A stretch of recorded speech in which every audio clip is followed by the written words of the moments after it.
Hello friends, मैं हूं संजय संख्यान और आप देख रहे हैं एचपी नोटिफिकेशंस बाय संख्यान। दोस्तों, हिमाचल प्रदेश के फाइनेंस डिपार्टमेंट ने आज 7 अगस्त 2024 को एक सीसीएस लीव रूल 1972 से रिलेटेड अमेंडमेंट जारी की है।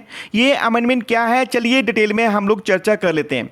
सीसीएस लीव रूल 1972 वो लीव रूल हैं जो हिमाचल प्रदेश के सरकारी विभागों में जो कर्मचारी हैं उनके लिए एप्लीकेबल होते हैं। बट इसमें जो तो चलिए हम बात करते हैं सीसीएस लीव रूल 1972 की। तो हिमाचल प्रदेश के जितने भी सरकारी कर्मचारी हैं जो रेगुलर हैं उनके लिए ये सीसीएस लीव रूल 1972 एप्लीकेबल होते हैं। इसी के जो लीव रूल हैं इसमें डिटेल में बताया गया कि इसकी जनरल कंडीशंस क्या हैं लीव से रिलेटेड।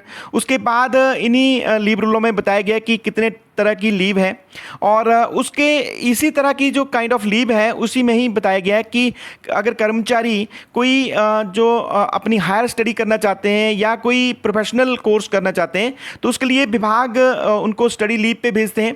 अब स्टडी लीव पे जब कोई कर्मचारी जाता है तो सरकार की तरफ से उसको सैलरी दी जाती है और जो कोर्स वगैरह की फीस है वो कर्मचारी को अपने आप देनी पड़ती है।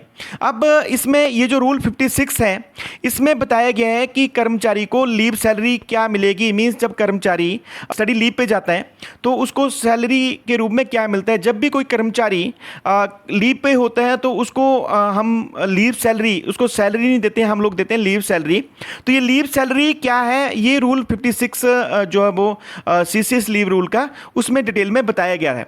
अब उस रूल में अमेंडमेंट हो गई है। अगर मैं पहले की बात करूं तो पहले क्या होता था कि कर्मचारी जब वो स्टडी लीव पे जाता था तो जितनी सैलरी जब वो उसने लीव पे गया था स्टडी लीव पे उतनी सैलरी उसको as a leave salary means जब छुट्टी पे भी होते थे तब भी कर्मचारी को लीव सैलरी के रूप में मिलती थी।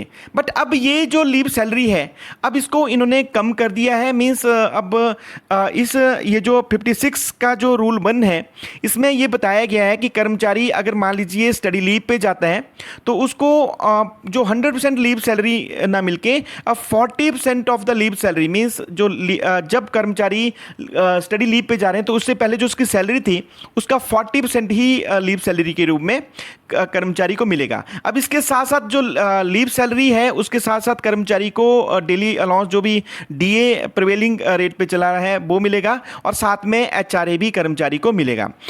ये जो 56 1 और 2 जो है 56 के 1 में ये बताया गया कि जब कर्मचारी क्योंकि जो कर्मचारी स्टडी लीव पे है तो वो विद इन इंडिया भी हो सकती है या अब्रॉड में भी हो सकती है।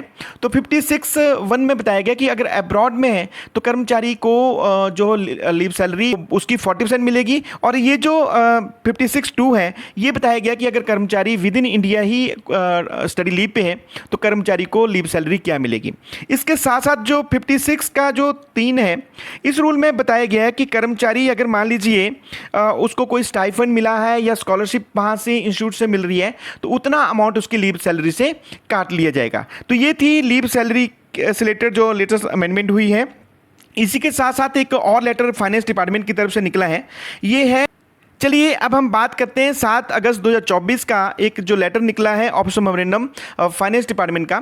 तो इसमें बताया गया कि पहले जो स्टडी लीव पे कर्मचारी जाते थे तो उनकी जो स्टडी लीव सैंक्शन होती थी वो थ्रू प्रॉपर चैनल पहले अप्लाई करते थे, फिर हेड ऑफ द डिपार्टमेंट के पास आती थी, फिर सेक्रेटरी उस डिपार्टमेंट के जो कंसर्न डिपार्टमेंट के सेक्रेटरी थे वो स्टडी लीव के लिए एम्पावर थे, उनको पावरें डेलीगेट जो थी वो कर रखी थी। अब ये जो पावरें डेलीगेट थी ये विड्रॉ हो गई है। मींस अब कर्मचारी को अगर मान लीजिए स्टडी लीव के लिए अप्लाई करना है तो वो जो है वो उनको फाइनेंस डिपार्टमेंट से अप्रूवल मिलने के बाद ही कर्मचारी स्टडी लीव पे जा सकता। ये थी कुछ लेटेस्ट अमेंडमेंट जो स्टडी लीव और जो सीसीएस लीव रूल 1972 से रिलेटेड है। अगर आप नए जुड़े हैं तो मेरे चैनल का नाम है एचपी नोटिफिकेशन बाय संख्यान। चैनल को सब्सक्राइब कर लीजिए ताकि आपको एम्प्लॉय से रिलेटेड ढेरों वीडियो मिलती रहें। इसी तरह की वीडियो देखने के लिए keep watching HP notification by संख्यान। जय हिंद, जय हिमाचल। Thank you.